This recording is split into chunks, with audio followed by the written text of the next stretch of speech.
Hercule Poirot, I've found something. I've seen a million of these so-called psychics, each one a fake.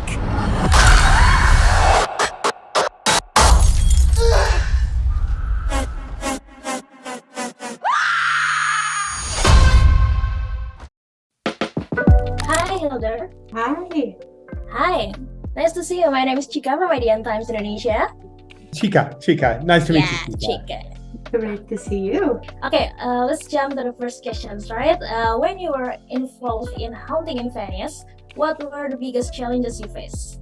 I think for us the biggest challenges were how to keep it kind of both intimate and epic at the same time. We wanted to show a real grandiose kind of version of Venice of that time period, and the full impact of that setting and that time period. But at the same time, we wanted to keep it intimate. And that intimacy, I thought, helped the horror aspect of the story. It's a beautiful story, and we really wanted to give it justice by balancing those two components. I think the challenge was the same as with any film project, is understanding what the world is that we're in this film, because every film has such a different world. And the role of the music plays such a different role in each project. So the tricky thing is always in the beginning to understand what is the music doing, how can it best serve the project, and what is the sound work, like what instruments am I working with, what kind of orchestration, and so on. But it was unusually easy actually for this project, because Kenneth was so incredibly clear about what he wanted, and it was so wonderful to work with him, because he never changed his mind. He said, like, this is the film we're making, this is the kind of world I want to be in, and then we could really the whole time just build upon those initial ideas that he had, which was really wonderful. So there wasn't really ever a time that was hard in this film. Okay, and I have seen this movie yesterday, actually, several scenes that doesn't have sound. And wow, really silence before a scary sound really make me shocked actually. Okay, I found something cool. Based what I've gathered, you're not shooting this movie in the real Venice, right? That's right. Yeah, we built our own Venice in Pinewood Studios in London.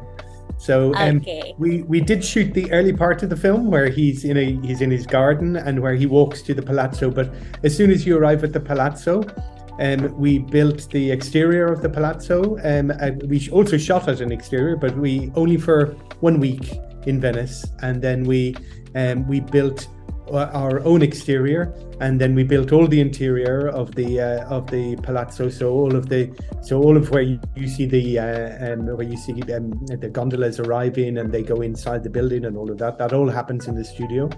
But then we also built a huge model of that part of Venice, which was maybe the size of two tennis courts, and it's 1/3 scale, so that we could have the waves crashing against the building and rain pelting at windows and so on. So so we got to build some lovely big sets, which is obviously what I enjoy doing the most. So what was nice was it meant that the interior could be really particular and very specific to the storytelling. So I could imagine anything we wanted to help tell this story and create different atmospheres and different environments. Wow, but it's so great. I thought it was shooting in Venice actually before. I really searched in Google and wow, you're shooting it at the studio. And from all of this set, which location is the most challenging to recreate?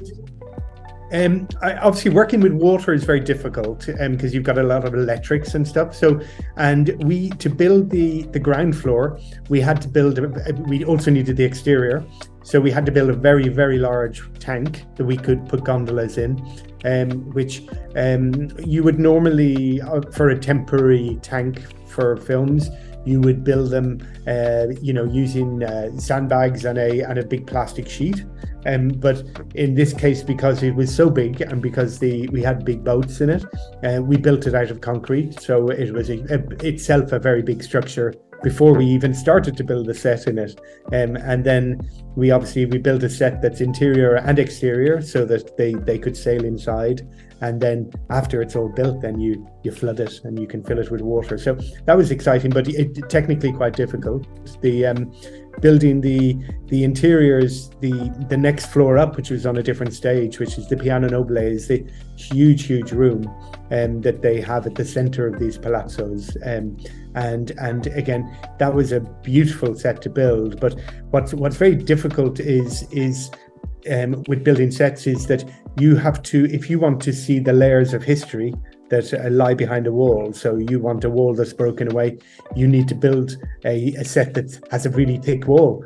That normally if you build a set, it might look like a thick wall, but you're never going to know that actually behind it is just wood and scaffold. But with us, we had to build a lot of very big architectural pieces. So that involves a lot of plaster and a lot of very, very clever technicians who could design all that. Okay, great. And you mentioned about the horror.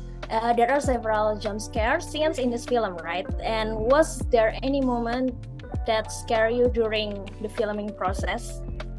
Well, with performers like we had, Kenneth Branagh, Michelle Yeoh, Jamie Dornan, all of them to keep going, Jude Hill. I mean, how many did we have? Their performances were absolutely riveting. So when they felt horror, we all felt horror in the camera. I mean, I get the best view in the house as well, being by camera. So I was certainly kind of terrified many instances, but that was just me experiencing their performance and the terror that they wanted to portray. And so, in your opinion, which scenes in the movie gives you the most goosebumps? Goosebumps. I think that the beauty of sound is that it's so, like, how you experience it is so connected to where you are and what you're experiencing and what the environment is, what the surrounding is. So a sound that can be in some ways like very scary or uncomfortable, used in a different way, can be extremely beautiful. So it's very hard to pinpoint exactly what, when you isolate the sound and say, like, this is how a sound always makes me feel, because it's so connected to the emotional state of what you're experiencing, which is so fantastic. Also, like how you can be transported through hearing a sound or a piece of music. Like, you will know this from if there's a song that you know from when you were young, and then you hear it and you completely, all of a sudden you remember the smells you had or the environment that you were in just by listening to the song. So I think sounds are also like that. They're so difficult to pinpoint and they're so emotional. Okay, so you can choose, right? Because everything is beautiful sound, right? Okay. Okay, and you talk about Kenneth. You've worked with Kenneth on several projects before this one. What makes Haunting in Venice different? Is there any another chance for you and him to work together? And what kind of project do you want to do with him again?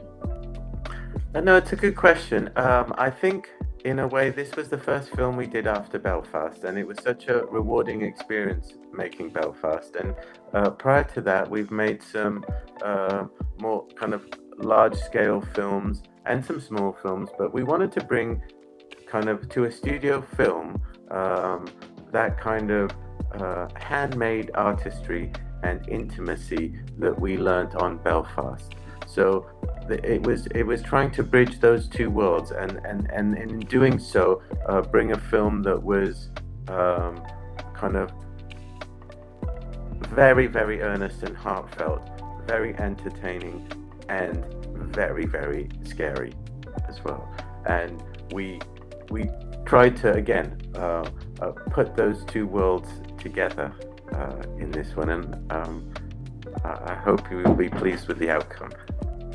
Okay, and for the last question is, Haunting in Venice is set in 1940s, and since it 80 years ago, are there any properties that are very particularly difficult to find for this era? Yeah, it's obviously Venice has changed, but not a lot, so there's a little bit of painting things out and stuff, but Venice after the war, it hadn't been bombed, so it was very run down, and we really wanted to get the atmosphere of a Venice without all of us tourists that are there nowadays, so to get a Venice that felt more like the fishing village and small port that it was, that had better times. It was a crumbling place, but there's a lot of choice for location there. I mean, the fact we didn't film the Palazzo interiors there really was down to how special all these buildings are. They need to be protected, and having a big film crew who wants to break chandeliers and things isn't very popular. So it made more sense for us to be in the studio than to do it in Venice. But Venice is, I think to film a film that's 500 years old in Venice would still be simple, because those buildings are so beautifully preserved. It's such a great preserved city. Okay, and the next question is, this is not your first thriller and horror movie. Do you really like the genre, or is there any other special reasoning behind this? I do really like, I was raised on Agatha Christie and detective novels, so that's very much in my blood. This is what my family does, and to relax, is to read crime novels and thrillers. So, but also I think because in my day-to-day life I'm a rather joyful and happy person, I'm always very interested in what happens in the kind of darker side of our emotional spectrum, or why we operate in the ways, and what constitutes darkness or evil or scary. Like I always find it very interesting to look at. So I think that's probably why I gravitate towards this in my work, because my daily life is so different. I'm really excited when I see the movies. Actually, it's so great and makes me a lot scary. It's so scary for me. A lot of jump scares there. Okay, and the last question is, any tips or message for young aspiring filmmaker out there who's looking up on your work? Well, I guess to me, I always think that for young filmmakers, they should be kind of follow their actual heart in what they want to do. There are many aspects to filmmaking, and we don't all have to be directors. Finding exactly where you are kind of useful and happy in being in the filmmaking world is a really important question. I think once we enter either film school or that there are very many aspects of it, and to find your place in it and what truly suits you and makes you kind of happy and productive is the most important decision, because then you've got something to follow through.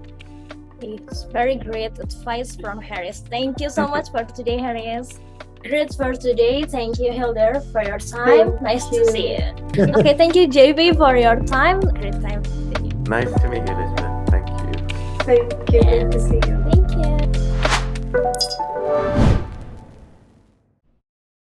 you.